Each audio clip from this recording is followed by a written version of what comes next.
Hello and welcome to Capital Market Live from Channels Television. I am Will Ibang. First things first, let's check in on the markets and see how stocks performed for the week. We kick off on the global scene in Europe, where stocks were slightly higher on Friday after a downbeat week. This comes as investors digested corporate earnings and the Bank of England's latest rate hike. The UK's blue chip index, FTSE 100, closed higher 0.47%. France's CAC 40 appreciated by 0.75%, and Germany's DAX was also in green territory, up by 0.37%. The Bank of England raised its main interest rate by 25 basis points to a 15-year high of 5.25% as policymakers try to tackle stubbornly high inflation. Now, in Asia Pacific, markets were mixed on Friday as rising bond yields continue to put pressure on equities in the wake of the U.S. credit downgrade. Japan's Nikkei 225 was up 0.1% and ended the day at 32,192 points. Hong Kong's Hang Seng Index paired earlier gains and climbed 0.61% in its final hour, while mainland China markets were also higher. The Shanghai Composite was up 0.23% to close, while the Shenzhen component rose 0.7%, finishing at 11,000 points. Now, the S&P in the U.S. and NASDAQ Composite slumped Friday for a fourth straight session and not their worst week since March, as traders seem to book profits following the latest corporate earnings releases and U.S. jobs data. The S&P 500 shed 0.53% to finish, while the NASDAQ Composite dipped 0.36%. The Dow Jones Industrial Average lost 150 points to end at 35,065 points on Friday, marked the final day of what's been the busiest week of second quarter earnings season. Amazon jumped 8.3% to its highest level in nearly a year, while Apple posted a 4.8% loss after reporting lower revenue than the year before. Now move on to the equities market, where markets edged higher today, albeit slightly by 0.22%. This was driven by interest in MTN Nigeria. We saw that index rising to 65,198 points. We see month-to-date and year-to-date also in positive territory, 1.6% and 27.2% for year-to-date. That's a massive one. Elsewhere, activity levels were weak as trading volume and value declined by 9.8% and 21.3%. What we have in Abuja studios to review the markets with us is Professor Uche Waleke, Professor of Capital Markets and Director, Institute of Capital Market Studies, Nasarawa State University. Prof, thank you for joining us from our Abuja studio. Thanks so much, Will. Prof, we've seen the equities looking a bit shaky. We'll not say it's been volatile. It's been uppity-dupty for the week. We've seen before this week, we saw last week 3 negative sessions up, and we kicked off the week on a negative note. But finally, we ended in the green. What would you say? To what extent would you say these results, this performance, have been affected by corporate earnings that have been released during the week, the slew of earnings that we've been getting? Well, I think what has happened is largely profit-taking. Profit-taking on a number of stocks. Just as you earlier reported, the financial services sector led the activity chart, followed by conglomerates and the oil and gas. So profit-taking is happening in these stocks that witnessed very massive appreciation over the last few days, particularly banking stocks and the oil and gas. But the good thing is that overall, if you look at year-to-date return, the market is posting an average of 27%. The banking stocks are still printing over 60%, oil and gas 99%. But just as you mentioned, you also noted the sentiments are beginning to weaken. If we measure sentiment using the market breadth, the number of gainers being less than the number of losers. But I see mixed results continuing in the coming week. So if we're seeing these results, let's look at external factors that actually influence market sentiments. Now, talking of those sentiments, we're seeing the Naira depreciating further, getting volatile, especially in the I and E window. And we've seen that prediction last week coming from the Economist Intelligence Unit, predicting that the Naira is likely to depreciate further to over 1,000, as 1,018 Naira up until 2027, Prof. How do you see this affecting or influencing investors, especially foreign investors who want to come into the country and play in the equities market? Well, for corporate results, of course, the impact will be somewhat negative. We saw what happened in the second quarter of 2023, the impact of Naira devaluation and successive depreciations we've had. That's resulted in a number of listed companies, large corporations in the main, posting losses, forex losses, and these forex losses, had a way of dampening their profits, particularly those ones that were impacted by, transaction risk. Well, the companies that were impacted by translation risk, didn't really feel the effect on their liquidity, on their cash balance. So they were able to still pay dividends. A company like MTN, for example, despite forex losses, is still announcing dividend of 5 naira 60 kobo.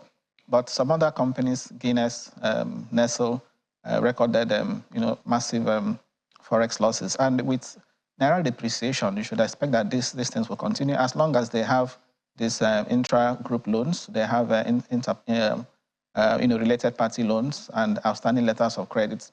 These forex losses will impact their performance. Of course, looking at the prediction by BIU, if you take into cognizance the unmet forex demand, the fact that inflationary expectation is still rising, you tend to agree with what the EIU has said. But it's for these companies to put in place some hedging strategies to ensure that forex losses are, the exposure is, mitigated such that they don't really impact on their bottom lines. Interesting to note. We're also seeing some good news coming in. S&P Global, that's the credit rating, has upgraded Nigeria's credit outlook to stable. However, it's still leaving us at the B-, B negative, and we're still in that junk category, Prof. So what would you say, was this good development for Nigeria? Do you see this impacting sentiment in the market? Well, how do you see this rating, this recent rating by S&P Global? What do you see it doing for markets, the markets? I think the rating has been anticipated, and I also think the equity prices already, has already impounded the information on the news, before now. As soon as the president came up with those reforms, remember the international community welcomed it, IMF and the World Bank. So it was expected that S&P would, come up with a favorable rating. Now they have moved from negative to stable, the outlook. There's also this expectation that the other two big rating services, namely Fitch and Moody, will equally do the same. And of course, all of that, they're positive for market performance.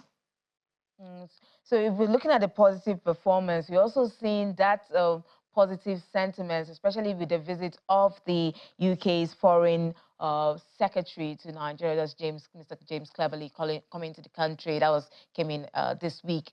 How do you see this visit? What do you think is the significance of this visit, and especially in partnering with the NGX on a mobilist program? What do you think, how significant do you think this will be for Nigeria? Well, I think it's very, very significant. If you consider the fact that capital importation in Nigeria, the greatest source, or capital importation by source, by country of origin, over the years, has been the UK for obvious reasons, followed by the US. The last MBS report also confirmed that the UK was the first, then followed by UAE, and then the US. Of course, when such visits happen, it's usually an opportunity to explore mutually beneficial, relationships, whether in the area of, product development. For example, we know that in the UK, for example, London Stock Exchange, products like the ESG, environmental, social and governance products, have been issued. But we don't have such, cases here in Nigeria. To the best of my knowledge, has been the best we have done has been the green bonds. So in terms of product development, what assistance can we get from the UK? In terms of technology, again, the UK London Stock Exchange is ahead. If you look at the settlement cycle, for example, in the UK, it is 2 days after the trading date, that's T+2. But in Nigeria, we are still struggling with that T+3. That's talking about the equities transaction cycle. So in terms of technology, is there any help we can get from the UK, especially against the backdrop of the fact that the UK in December set up a task force to accelerate the, this settlement cycle? Again, in terms of integration, what help can also be gotten from the UK? You are aware that at the moment, Nigeria is in the forefront of pushing for West African capital market integration, which is in the second phase of implementation. So to what extent can the UK help? And again, whether it's also possible to extend it even to cover the London Stock Exchange. So I think it's quite significant. Okay. In a number of ways. Thank you so much, Prof, for those insights and sharing them on capital market. Professor Uche Waleke, Professor of Capital Market, Nasarawa State University. Many thanks for your time this evening, and we do hope we have more time to discuss this at length. Thanks. Thank you, Wills. Now, before we go, let's look at other developments in the markets, especially what happened in the capital market space. We have the Central Bank of Nigeria this week having exempting microfinance and primary mortgage banks from the cash withdrawal limit policy compliance.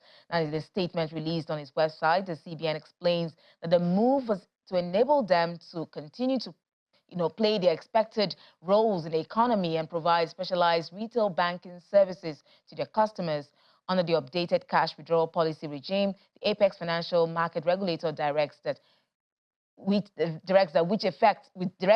effect from January 9, 2023, individuals and corporate entities can withdraw a maximum of 500,000 and 5 million naira accordingly against the 100,000 and 500,000 naira limit, which was previously announced on December 6, 2022.